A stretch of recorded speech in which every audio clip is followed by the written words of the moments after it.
You know, at the end of the day, after this fight, I think he's going to go back to where he belongs, and that's at 135 pounds. You fought the higher level of competition in the welterweight division, and also, do you think that that's going to show, or that he hasn't seen that and isn't quite ready for it? Mikey's a hell of a fighter. I take nothing from him. I just feel like, I'm at a different level. I'm on a different level.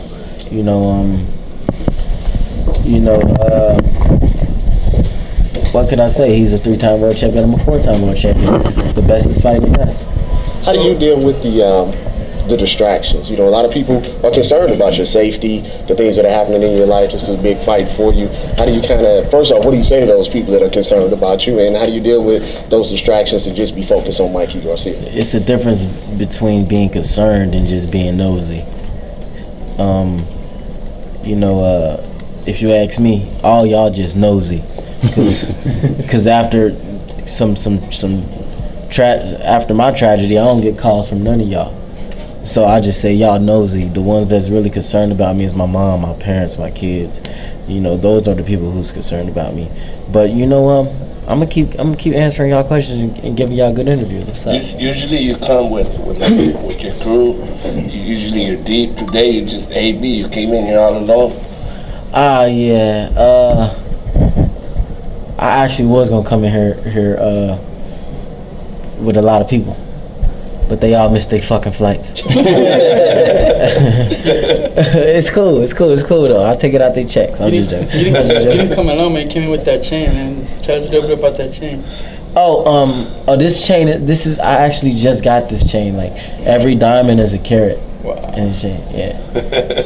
Are you coming into this fight with a different mentality because you're very cool, you're very calm, you're very collective? This is just one of those I told you so's. I put on a smile. I don't have to. I done already did the lashing out and the hood, the ghetto stuff, man. It's time to move away and elevate. It's just time to go to a different level. So you want to change your perception? Never. I'ma always be me. I'ma always be me. But I'm just more focused on boxing now. Adrien, you had a hand issue in your last fight. How's the hand feeling? Any issues, any concerns going into this one? I don't know if anybody ever broke their hand before. And when it comes to boxing, you have to have that confidence to punch again. So I'm feeling good. I gave y'all a couple of videos on my Instagram to watch. And a lot of people, they criticize me, talking about my sparring partners, but these are undefeated fighters. I'm not going to say no name. That's why I didn't at nobody. I'm not trying to tarnish nobody's career. But these guys that I'm sparring with for this camp, they're undefeated professional fighters. It's just that, I'm really on bullshit for this fight. I ain't playing. So, I'm taking this fight real serious, and I'm going to get up for this fight, and I will show that I am one of the best that's out here still in boxing. What did that teach you in your last fight, being that your hand was hurt? You still pulled out the victory. What did that teach you about yourself? Actually, wasn't my first time. I probably brought it up in an interview, but after the fight, I didn't complain like I broke my hand. I don't make excuses. I just do what I got to do to get my victory. The first round, the first big hook I landed, it was over. I couldn't even jab no more. That's why I went on the inside and I beat him with the right hand. But for this fight, I'm just gonna do what I got to do to get my victory. He didn't warn you, but he did state in the press conference in New York that he feels he's a bigger puncher than Marco Maidana. How do you take that statement from him? Look, listen. The guys that he's punching been 135 and down. I would like to see what their career like if Maidana hit one of them guys, or if I hit one of them guys. I would like. Let's think about this. Give me all 36 of his opponents, and then I give him all my opponents. And let's see what our records would be. I know I'll be 36-0 with 36 knockouts. 35 and down. Let's see what his record would be. That's the difference. You know, I hear people say that he hit harder than this person or hit harder than this person. Well, they said John Molina hit harder than a lot of motherfuckers. But you just gotta ask somebody he hit, cause he ain't hit me. Yeah. You said that when people are checking on you, there's just them being nosy. What do you feel like we, as the media, are not conveying about you? What don't you like? What do you like? I think a lot of the media and reporters, they let what I get into and my outside life interfere with my boxing life. They let that cross, and it should never cross. You know, just because I get in trouble or I get into a situation outside of boxing, don't let that make your statement on my boxing. You know, because when it comes to boxing, I'm a 4-time world champion in 4 different weight classes. I did it at the age of 26. I was one of the youngest African Americans to ever do it. So, you know, you can't down talk that. So do you feel like some of the outside factors is you're not getting enough credit in the boxing media? It's just like my last fight, man. Listen, my last fight, I fought a guy who's looked over because he's so tough. A lot of people don't fight him. And then in his last fight before me, he just stopped one of the biggest prospects in boxing, Amir Khan. And they was even bringing Amir Khan name up to fight me. And then Adrien Broner stopped him, and then they give me these names, and I'm like, nah. They keep crying about how I'm not fighting nobody, so I'm gonna fight Adrien Broner. At his highest peak of his career, he just fought the biggest fight of his career, and he stopped Amir Khan. So I'm gonna fight him, and then I beat him, and then they just sweep it under the rug like I ain't fighting nobody. So now I'm like, okay, now what? You know, cause I don't shy away from no fight. I fight anybody, whoever they bring to the table. Yes, let's fight. Now they bring up Mikey Garcia. As soon as I said all right, and I hung up. Just like that. Mike, I said, all right, come on. I hung up. Just like that. So now, when I beat him, I just hope I get my due diligence. Adrien, how hard is that, man? Speak a little bit about how you put Snapchats, you're in Florida, and they're like, why isn't he in training camp yet? You put the video out where you're beating your sparring partners, they're undefeated fighter, and they're like, oh, but look who he's sparring with. How hard is it to be under that light, man? You're always getting criticized, and how do you deal with that? Man, listen, man.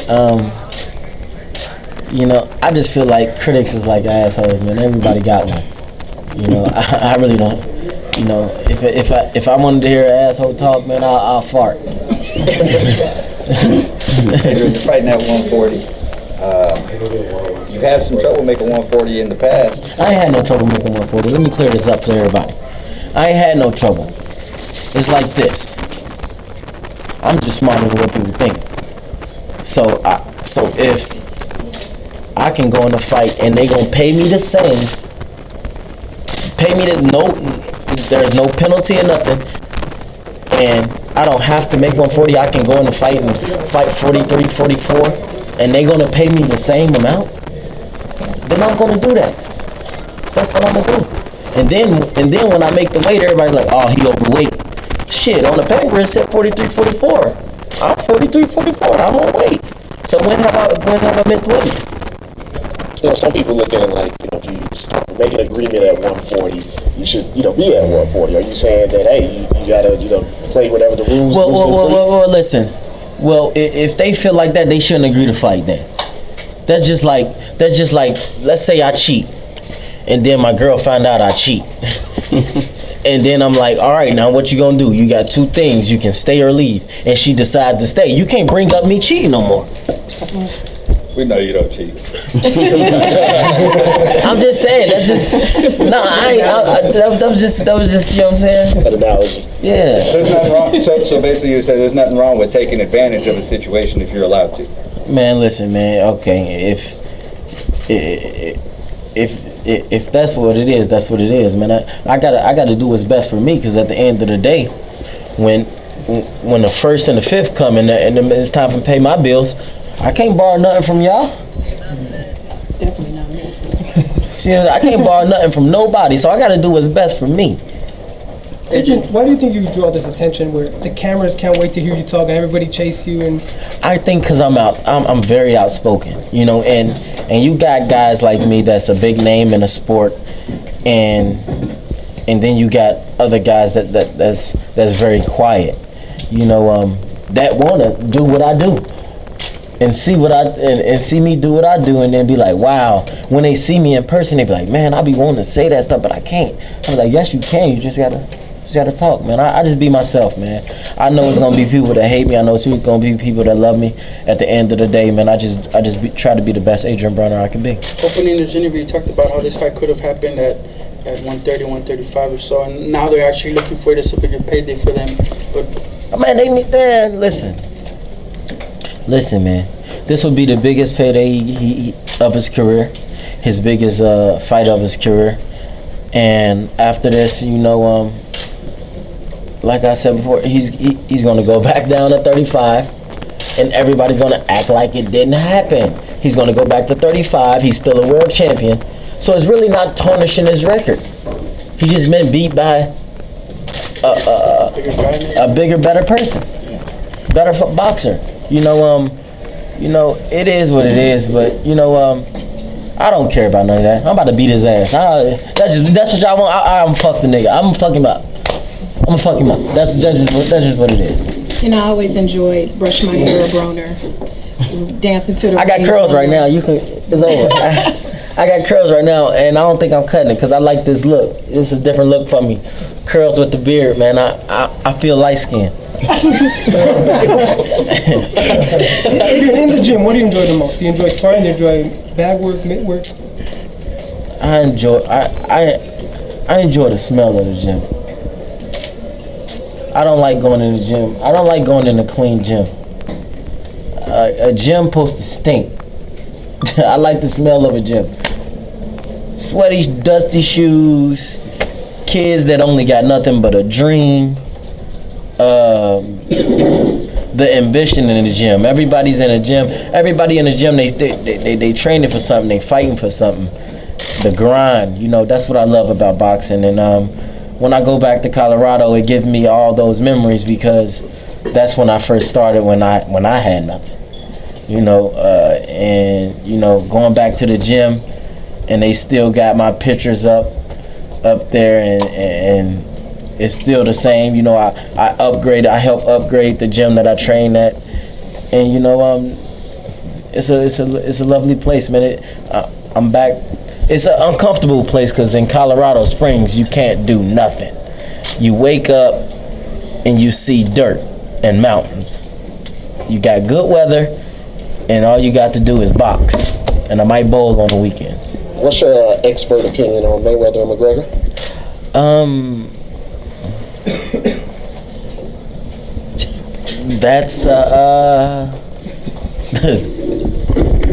That's going to be the first televised bank robbery.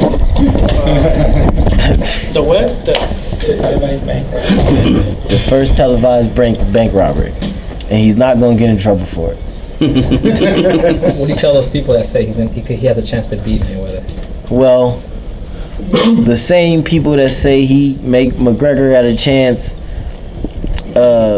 beating Mayweather is probably the same people that say I'm a 5-1 underdog against Mikey Garcia. Garcia. Yeah. That's kind of crazy. So, you give McGregor a chance, but you just say I'm a 5-1 underdog.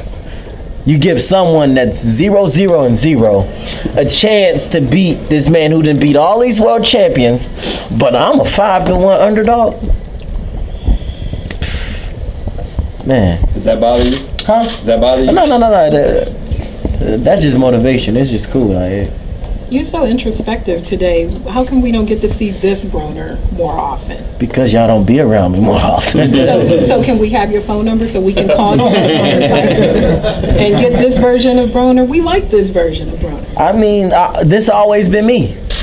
A couple of reporters probably know because they be with me more in back scenes like Ellie. Yeah, he's always like that. But y'all just see the headlines and what make the news. Y'all like if everybody in here hung with me every day, I would be y'all best boxer ever, and it wouldn't be forced. Y'all would love me, and it's just me.